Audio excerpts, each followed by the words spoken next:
Hallelujah. सभी को जय मसीह की। मैं अमरीक जॉय आज एक बार फिर प्रभु पिता का धन्यवाद करता हूं कि प्रभु पिता ने समय दिया कि परमेश्वर के वचन एक बार फिर आपके साथ बांट सकूं। अगर आप मेरे चैनल पर नए हो और अभी तक आप लोगों ने मेरे चैनल को सब्सक्राइब नहीं किया तो आप मेरे चैनल को सब्सक्राइब करें। जो बेल आइकॉन है उसको आप टच करें ताकि जब भी कोई नया वीडियो अपलोड करूं उसकी नोटिफिकेशन, उसकी जानकारी आपको तुरंत मिलने पाए। तो मैं एक बात कहना चाहता हूं कि आप इस वीडियो को अंत तक देखें, क्योंकि आज का वीडियो स्पेशल आपके लिए है। आज का वीडियो सिर्फ और सिर्फ आपके लिए है। तो ऐसा क्यों बोल रहा हूं, ये वीडियो सुनने के बाद ही पता चलेगा। तो आज तारीख 6 अप्रैल 2024। तो आज मैं जो कहना चाहता हूं, आज मैं कहना चाहता हूं कि कुछ समय निकला भी पिछले संडे मतलब 31 मार्च को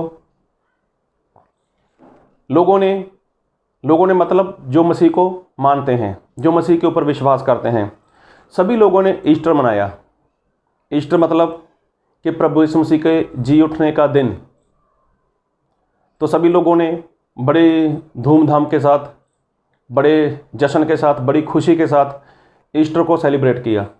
सभी लोगों ने चर्चों में अच्छा खाना बनाया। ज़्यादातर इस दिन सभी लोग चर्च जाते हैं। तो चलो खैर कोई बात नहीं, मैं उसके ऊपर ज़्यादा चर्चा नहीं करना चाहता। लेकिन मैं जो कहना चाहता हूँ कि जो ईस्टर है, ईस्टर सभी ने मनाया और बहुत बड़ा त्यौहार, बहुत बड़ा दिन क्रिश्चियन लोग, विश्वासी लोग इसको मानते हैं। क्योंकि लोग ज़्यादातर किसी का जन्मदिन हो मतलब बर्थडे, उसको मना देते हैं। किसी की मृत्यु हो जाए लोग उसी को भी मनाते हैं, उसको मानते हैं। लेकिन कोई मुर्दों में से जी उठे तो उसका जो सेलिब्रेट है, उसका जो जश्न है, उसकी जो पार्टी है, तो वो हर कोई नहीं करता। लेकिन इस दिन, ईस्टर के दिन, लेकिन बहुत सारे लोग इसको सेलिब्रेट करते हैं। इस दिन को वो बड़ी खुशी के साथ मना देते हैं। चर्च में सभी जगह लोग इकट्ठा होते हैं। तो जो मेरा मेन सब्जेक्ट है, जो मेरी बात है मेन, इसको बहुत ध्यान से सुनना। जब प्रभु यीशु मसीह संसार में आए थे तो प्रभु यीशु मसीह आए इसीलिए थे कि प्रभु यीशु मसीह अपनी जान दें। और ये तो प्रभु यीशु मसीह अपनी जान देना, वो जानते थे कि मुझे अपनी जान देनी है, अपना लहू बहाना है। और जो संसार में लोग हैं, जो शैतान के वश में हैं, जो शैतान के बंधन में हैं, उनको मुझे छुटकारा देना है। तो ये बात प्रभु यीशु मसीह अच्छे से जानते थे। क्यों? क्योंकि प्रभु यीशु मसीह वो परमेश्वर हैं, मतलब यहोवा। प्रभु यीशु मसीह यहोवा हैं। लेकिन प्रभु यीशु मसीह जो परमेश्वर हैं वो एक इंसान बनकर इस पृथ्वी के ऊपर आए। क्योंकि अगर परमेश्वर, अगर यहोवा वो इस पृथ्वी के ऊपर, इस धरती के ऊपर आते तो कोई बचने वाला नहीं था, सभी लोग मर जाते। उसका कारण ऐसा है कि बाइबल में लिखा है, परमेश्वर ऐसा बोलते हैं कि मुझे देखकर कोई जिंदा नहीं रह सकता। इसलिए प्रभु यीशु मसीह वो 100%, 100% इंसान बनकर वो पृथ्वी के ऊपर आए। तो उसका कारण क्या था? क्योंकि प्रभु यीशु मसीह जब संसार में आए तो प्रभु यीशु मसीह को भूख लगती थी। जिस तरह से आप इंसान हो, मैं इंसान हूँ, हम सभी लोग इंसान हैं। तो जिस तरह से इंसान को भूख लगती है, इस तरह से प्रभु यीशु मसीह को भूख लगी। जिस तरह से आपको प्यास लगती है, इसी तरह से प्रभु यीशु मसीह को भी प्यास लगती थी। जिस तरह से आप सफ़र करो या कोई काम धंधा करो, आप थक जाते हो, या इंसान थक जाता है, तो ऐसे ही सफ़र में प्रभु यीशु मसीह भी थक जाते थे। जिस तरह से आपको नींद आती है, इस तरह से प्रभु यीशु मसीह को भी नींद आती थी। मतलब जो जो बातें एक इंसान में हैं, जो जो बातें एक इंसान में हैं, वो सारी बातें प्रभु यीशु मसीह के अंदर थीं। उसका कारण ये था कि प्रभु यीशु मसीह 100%, 100% वो इंसान थे। और प्रभु यीशु मसीह इंसान बनकर आए और प्रभु यीशु मसीह अपनी जान देने के लिए आए थे। तो प्रभु यीशु मसीह ने जान दी भी, प्रभु यीशु मसीह ने अपना लहू भी बहाया। प्रभु यीशु मसीह मारे गए, गाड़े गए और तीसरे दिन वो मुर्दों में से जिंदा हो गए और आज तक वो जिंदा हैं। तो बात को बहुत ध्यान से सुनना। ये सारी बात तो यीशु मसीह जानते थे कि मुझे जाना है इस धरती के ऊपर, मुझे अपना प्राण देना है, मुझे मुर्दों में से जी उठना है। और इस बात की चर्चा तो प्रभु यीशु मसीह ने कई बार अपने चेलों के साथ भी की थी। तो प्रभु यीशु मसीह के लिए मरना या जी उठना ये बड़ी बात नहीं थी, ये तो प्रभु यीशु मसीह जानते थे। लेकिन उससे पहले हम जो बात करेंगे या जो बात करना चाहता हूं मैं, उसके ऊपर ध्यान देना। तो प्रभु यीशु मसीह के बारे में ऐसा लिखा है कि प्रभु यीशु मसीह वो परमेश्वर के प्रिय पुत्र थे। प्रभु यीशु मसीह के बारे में परमेश्वर ने खुद ही बोला है, ये मेरा प्रिय पुत्र है, ये मेरा प्यारा पुत्र है, मतलब प्यारा बेटा है। तो देखो प्रभु यीशु मसीह जब इंसान बनकर आए तो प्रभु यीशु मसीह के बारे में परमेश्वर ने ऐसा क्यों बोला कि ये मेरा प्यारा पुत्र है, मेरा प्रिय पुत्र है? क्योंकि प्रभु यीशु मसीह आपको, मुझको, हम सभी को ये बताना चाहते थे कि एक बेटा अपने बाप को किस तरह से प्रसन्न कर सकता है, किस तरह से अपने बाप को वो खुश कर सकता है। वो अपने चाल चलन से प्रभु यीशु मसीह ने करके बताया। तो मैं एक बात कहना चाहता हूँ, कहना क्या चाहता हूँ, मैं वचन पढ़ी देता हूँ आपके लिए। और मैं पढ़ूंगा लूका रचित सुसमाचार उसका 3 अध्याय उसका 38 वचन। और वह एनोस का और वह सेत का और वह आदम का और वह परमेश्वर का पुत्र था। तो देखो आदम के बारे में लिखा है कि जो आदम है वो परमेश्वर का पुत्र था। अगर इसको आप उल्टा करके पढ़ो, मतलब कि परमेश्वर का पुत्र आदम, और आदम का जो बेटा था वो सेत, और सेत का जो बेटा था एनोस। इस तरह से अगर पढ़ोगे तो ऐसे पता चलता जाएगा। लेकिन जो इस तरह से बाइबल में लिखा है, और वह एनोस का और वह सेत का और वह आदम का और वह परमेश्वर का पुत्र था। आदम किसका पुत्र था? परमेश्वर का। अभी आदम कौन था? वो भी तो इंसान था, उसको परमेश्वर ने बनाया था, उसके अंदर परमेश्वर ने अपना पवित्र आत्मा दिया था। और इस पृथ्वी के ऊपर सिर्फ एक ही ऐसा इंसान है, आदम और उसकी पत्नी, जिन्होंने परमेश्वर को अपनी आंखों से देखा है,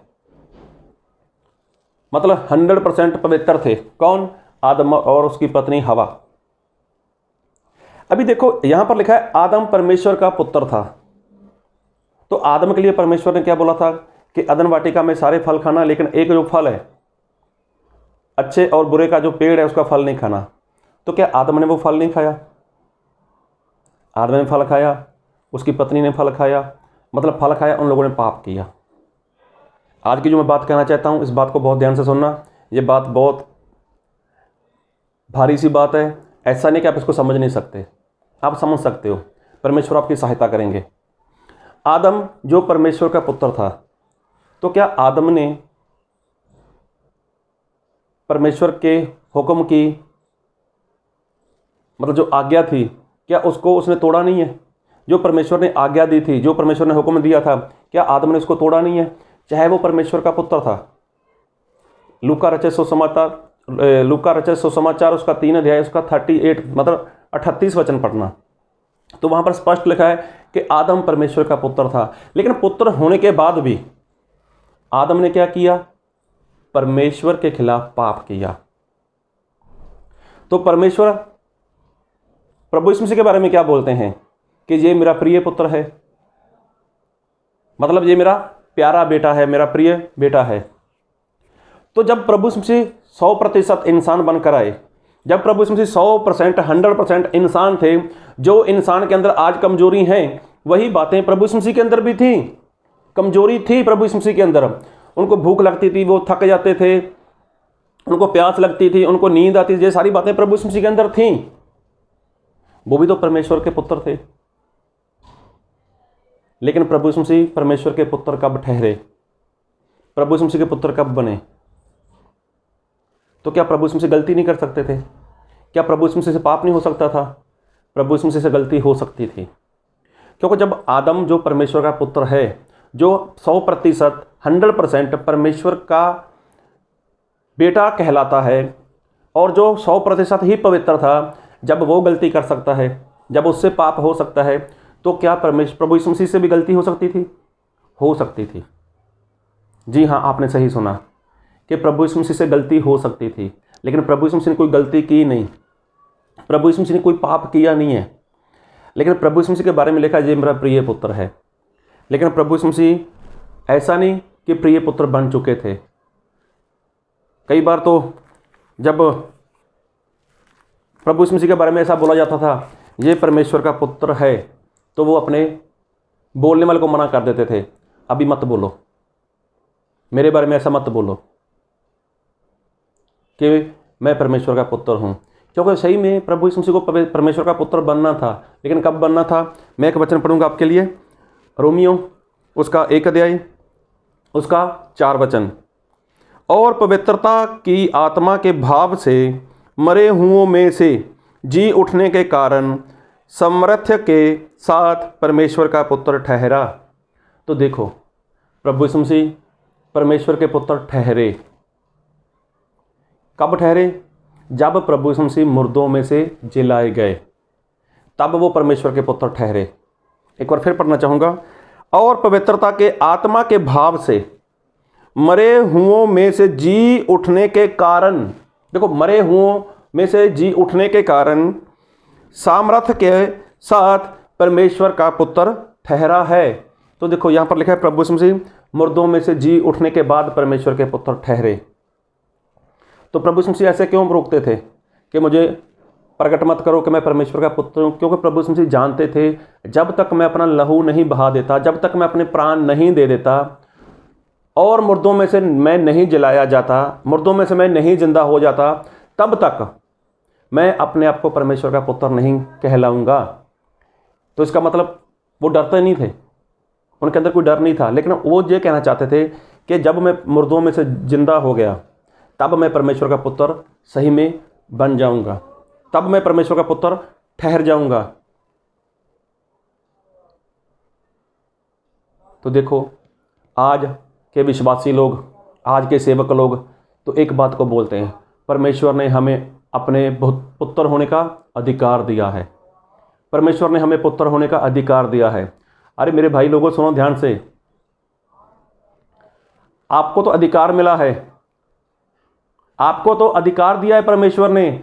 आपको क्या, मुझको, हम सभी को, जो विश्वास करता है उसको परमेश्वर ने अधिकार दिया है। लेकिन जो आदम था, अरे वो तो परमेश्वर का पुत्र था, उसके पास अधिकार वाली बात नहीं थी, वो तो परमेश्वर का पुत्र था। अभी पुत्र होना और अधिकार मिलना, इसमें बहुत बड़ा अंतर है। तो मैं इसके ऊपर नहीं बोलना चाहूँगा, वीडियो काफ़ी लंबा जा रहा है, लेकिन इसके अंदर एक फ़र्क है। एक पुत्र है और एक को अधिकार मिला है।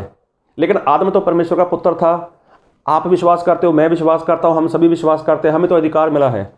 लेकिन सही में पुत्र कब ठहरेगा इंसान? कि जब मुर्दों में से वो जलाया जाएगा। तो प्रभु यीशु मसीह पुत्र कब ठहरे? जब प्रभु यीशु मसीह मुर्दों में से जलाए गए। हाँ, प्रभु यीशु मसीह के बारे में परमेश्वर ने बोला है कि ये मेरा प्रिय पुत्र है। तो प्रभु यीशु मसीह का चेला पतरस भी बोलता है कि आप परमेश्वर के मसीह हो, आप परमेश्वर के पुत्र हो। और भी दुष्ट आत्माएं बोल देती थी कि तू परमेश्वर का पुत्र है, लेकिन प्रभु यीशु मसीह उनको मना करते थे, ठहर जाओ, अपना मुंह बंद रखो, अभी मत बोलो, अभी मत बोलो, अभी मुझे मुर्दों में से जिंदा होना है। मैं मुर्दों में से जिंदा हुआ, मुर्दों में से जिंदा होने के बाद मैं परमेश्वर का पुत्र ठहरूंगा। तो ये बात प्रभु यीशु मसीह अच्छे से जानते थे। लोगों ने ईस्टर मनाया, जश्न किया, अच्छा खाना वाना किया। जो लोग बंदगी में नहीं भी जाते थे, चर्च में नहीं भी जाते थे, उस दिन सभी लोग वहाँ पर गए। क्यों? आज तो यीशु मसीह के जी उठने का दिन है। लेकिन प्रभु यीशु मसीह परमेश्वर के पुत्र कब ठहरे? जब प्रभु यीशु मसीह मुर्दों में से जलाए गए। और प्रभु यीशु मसीह को मुर्दों में से जलाने वाला कौन? और मैं आपके लिए वचन पढ़ूंगा, रोमियो उसका 8 अध्याय उसके 11 वचन। यदि उसी का आत्मा जिसने यीशु को मरे हुओं में से जलाया तुम में बसा हुआ है, तो जिसने मसीह को मरे हुओं में से जलाया वह तुम्हारी नश्वर देहों को भी अपने आत्मा के द्वारा जो तुम में बसा हुआ है जलाएगा। देखो, प्रभु यीशु मसीह तो मुर्दों में से जी उठकर चले गए। आप ईस्टर के ऊपर ज़्यादा जोर दो चाहे ना दो, अगर आप ईस्टर सेलिब्रेट करते भी हो, ईस्टर को मनाते भी हो, तो भी आप स्वर्ग नहीं जाने वाले। अगर नहीं मनाने वाले तो आप नरक में नहीं जाने वाले। लेकिन जिसने प्रभु यीशु मसीह को मुर्दों में से जलाया है, जिस आत्मा ने प्रभु यीशु मसीह को मुर्दों में से जलाया है, अगर वही आत्मा आपके अंदर होगा तो वो क्या करेगा? वो हमारे भी शरीर को जिंदा करेगा और तब जाकर हम परमेश्वर के पुत्र बनेंगे। आज तो परमेश्वर ने अधिकार दिया है, आज तो परमेश्वर ने अधिकार दिया पुत्र होने का, लेकिन बाइबल में लिखा है कि जितने आत्मा की अगुवाई में चलते हैं वो सभी परमेश्वर के पुत्र हैं। तो प्रभु यीशु मसीह परमेश्वर के पुत्र थे, उसका कारण ये था कि परमेश्वर जो बार बार उनके बारे में ऐसा बोलते हैं, परमेश्वर के यीशु मसीह वो मेरा प्रिय पुत्र है, तो उसका कारण प्रभु यीशु मसीह आत्मा की अगुवाई में चलते थे। तो वो तो परमेश्वर के पुत्र थे, उनके हक में इसीलिए प्रभु यीशु मसीह के बारे में परमेश्वर गवाही देते हैं कि वो आत्मा के द्वारा चलते हैं। तो प्रभु यीशु मसीह तो मुर्दों में से जी उठकर वो तो स्वर्ग में चले गए, वो तो सिंहासन के ऊपर बैठ गए, वो तो पिता के साथ हैं। बात है आपकी, बात है मेरी, बात है हमारी। क्या हम भी मुर्दों में से जलाए जाएंगे? क्या आप मुर्दों में से जलाए जाओगे? क्योंकि प्रभु यीशु मसीह अब आएंगे, बादलों पर आएंगे और प्रभु यीशु मसीह अपने दूतों को भेजेंगे कि जाओ जितने भी लोग हैं उनको उठाकर लेकर आओ। तो जब दूत आएंगे तो उनके पास कोई ना कोई तो ऐसी बात होनी चाहिए, उनको पता होना चाहिए कि कौन मसीह का है। ना जाने ढेर सारे लोग तो मसीह में सो चुके हैं, कितने और लोग मर चुके हैं। तो उनको उठाने वाला कौन है? उनको उठाने वाला वही है जिसने प्रभु यीशु मसीह को मुर्दों में से उठाया। एक बार फिर पढ़ूंगा रोमिया 8:11। यदि उसी का आत्मा, देखो उसी का आत्मा जिसने यीशु को मरे हुओं में से जिलाया तुम में बसा हुआ है, बसा हुआ है, बसा हुआ था ऐसा नहीं, बसा हुआ है, तो जिसने मसीह को मरे हुओं में से जिलाया वह तुम्हारी नासवर देहों को भी अपने आत्मा के द्वारा जो तुम में बसा हुआ है जिलाएगा। अपनी आत्मा के द्वारा क्या करेगा? वो जिलाएगा। तो प्रभु यीशु मसीह तो आएंगे, वो तो बादलों के ऊपर आएंगे और जितने मसीह में सो चुके हैं सभी लोगों को जिंदा किया जाएगा। तो प्रभु यीशु मसीह जिंदा करने वाले नहीं है, किसी का हाथ पकड़ा उसको ऐसे खींच लिया, ऐसा नहीं है। जब कोई स्वर्गदूत आएगा उसका हाथ पकड़ ऐसे खींच लेगा, ऐसा नहीं है। तो जिलाने वाला कौन है? वही पवित्र आत्मा है। वही पवित्र आत्मा जिसने प्रभु यीशु मसीह को मुर्दों में से जलाया, मुर्दों में से जलाया। अगर वही पवित्र आत्मा जो विश्वासी हो, सेवक हो, अगर वो पवित्र आत्मा लेकर अपने अंदर चला गया, अपने अंदर लेकर मर जाता है उसको, तो पवित्र आत्मा क्या है? वो तो सदीपक आत्मा है, सनातन आत्मा है। और सदीपक आत्मा, सनातन का आत्मा, वो कभी भी मरने वाला नहीं है, कभी वो नाश होने वाला नहीं है। तो वो आत्मा क्या करेगा? वही आत्मा इंसान को मुर्दों में से जलाएगा, मुर्दों में से जलाएगा। लेकिन तभी होगा कि जब वो आत्मा इंसान के अंदर होगा। अगर जिस आत्मा ने, जिस पवित्र आत्मा ने प्रभु यीशु मसीह को मुर्दों में से जिंदा किया है, अगर वो आत्मा इंसान के अंदर होगा तो वही आत्मा क्या करेगा? उसी इंसान को जिंदा करेगा। और जिंदा करने के बाद जब वो इंसान जिंदा हो गया पवित्र आत्मा की सहायता के द्वारा, तो वो क्या बनेगा? वो परमेश्वर का पुत्र होगा।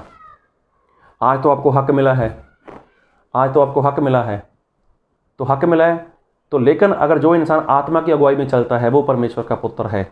तो प्रभु यीशु मसीह को हक नहीं मिला था, प्रभु यीशु मसीह पवित्र आत्मा की अगुवाई में चलते थे। प्रभु यीशु मसीह परमेश्वर के पुत्र कब ठहरे? जब वो मुर्दों में से जलाए गए। तो इसीलिए अगर कोई विश्वासी हो, अगर कोई सेवक हो, अगर जब वो मुर्दों में से जलाया जाएगा तब वो परमेश्वर का पुत्र ठहरेगा। ऐसे मत बोलो कि परमेश्वर ने हमें अधिकार दिया है, हम परमेश्वर के पुत्र हैं। हाँ सही बात है, परमेश्वर ने अधिकार दिया है, मैं कहाँ इसको जुठला रहा हूँ। ये सही बात है, परमेश्वर ने अधिकार दिया है, लेकिन पुत्र तो नहीं बने ना। पुत्र तो तब बनोगे कि जब मुर्दों में से जी उठोगे।